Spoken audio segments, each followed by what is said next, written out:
Hey guys, Andrew Esquivel here, back with a bit of an update if you had watched the live stream. But if you haven't watched the live stream, I'm going to fill you in on something we're trying to do here. So, I've had this concept for a few months now, ever since I built this 10-gallon tank stand, where I would be able to drain all of the tanks at the same time. Now, in order to do this, we had to get a lot of tubing and PVC piping and kind of concept out the design a bit, but we have it assembled, we have it tested, and for the most part it seems to work. So what we're going to do is go over what it is I did. So we're going to start here at what I like to call the manifold. The manifold is basically just a bunch of inputs. Now, each input is for a given tank. So this one would be for tank number 1. This would be tank number 1. And if we walk up here for a second, you'll see all the tubing that goes around. Now, this is the input for the connection that goes to the manifold. Water gets sucked up into this and then drained down, comes into the manifold, and then goes out this way, following the tube, and we've got an exit portion where water is drained out from the backside of the wall. Now, we have this connection done for all 5 of the tanks. Each of the tanks can be manually turned on and off with these ball valves right here, and we can see when water is being pulled because we chose to go with vinyl tubing instead of hardline PVC throughout all of them. That also gives us a little bit of flexibility with the design by keeping flexible tubing. In case I want to do any minor changes here and there, it makes it easier to work with. The whole concept still works off of the same principles as your standard siphon, using physics, meaning the water in the tank is higher than the drainage points of where you're trying to drain to. So with physics and gravity working the way they do, when you create a vacuum, it pulls the water out. Only in this case, we've adapted my little squeeze ball siphon. Instead of using the siphon tube from Aqueon, we've connected it up to this manifold, and in theory, it should allow us to drain all 5 tanks at the same time. Now, you might be wondering, how do I manage when the tanks stop or need to stop draining? It's actually a little clever. So, you can see on this tank, actually, there's probably some better examples. Over here, on tank number 1, you can see that there's a little blue sponge over an inlet. That inlet is where the water goes in. Now, it's only a certain length down. And what happens is when the water drains down to a certain point where there's no more water, the vacuum ceases to exist and then water stops being pulled in. That means we can stop the water at a predetermined depth, and we've set it to about 20%. So you know how they say to do a 20% water change every week. So that's what we did. So all the tanks are set up just like that in order to achieve a 20% water change every time we do this. So what we're going to do is do a little bit of a demonstration. We're not going to do all 5 tanks right now because they don't all need to be changed.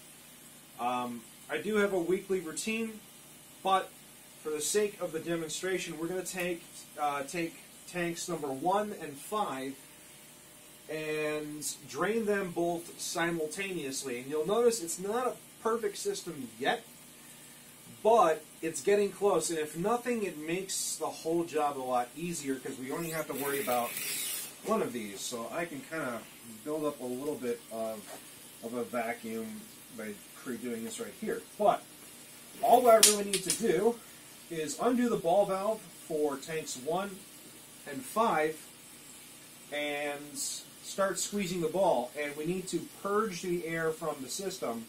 And once we get water flowing through this tube past this point right here, we should start to have that effect that a gravity siphon does.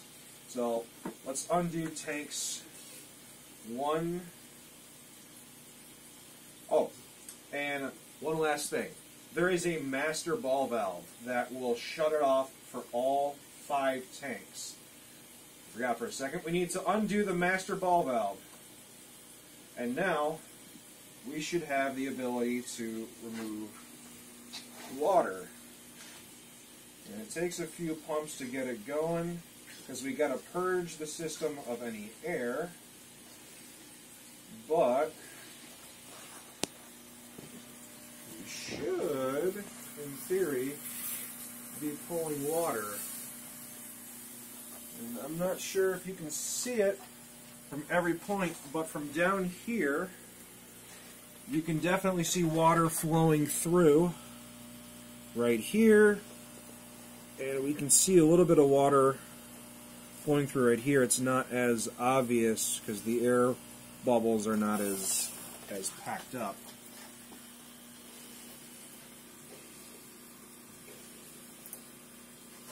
But as you can see in tank number 1, we are removing water, and it's coming quite steadily, and it'll stop when it reaches the predetermined point where it physically cannot continue the vacuum.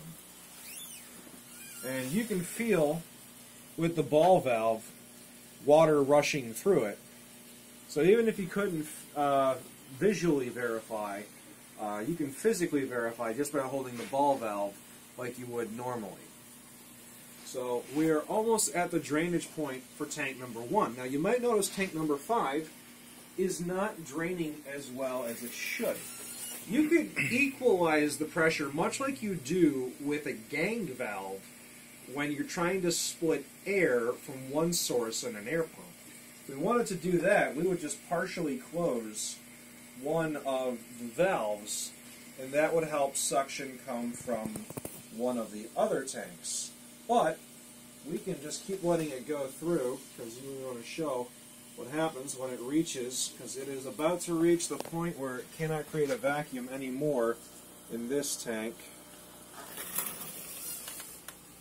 And right now it physically cannot pull water anymore.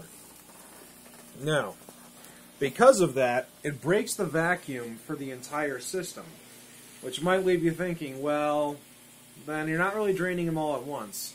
And you would be right, but now it's as simple as closing off one valve and then starting the vacuum on the other tank, and this will drain that tank, tank number 5, without really having to move or do much of anything. It makes the whole job a lot faster.